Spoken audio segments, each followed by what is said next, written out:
అన్నదాత సుఖీభవ దిశ కొంతమంది మాట్లాడుతున్నారు. 20,000 రూపాయలు ఇస్తామని ఎన్డీఏ చెప్పాం.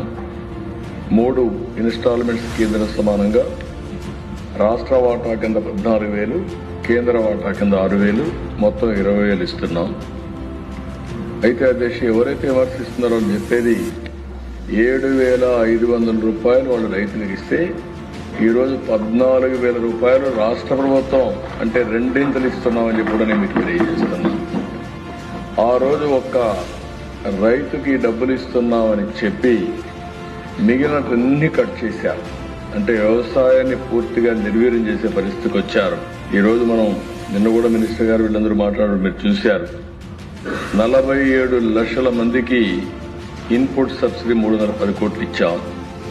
ధాన్యం కొనుగోలు దిశ రికార్డు స్థాయిలో 24 గంటల్లో వాళ్ళ అకౌంట్లో వేసాం.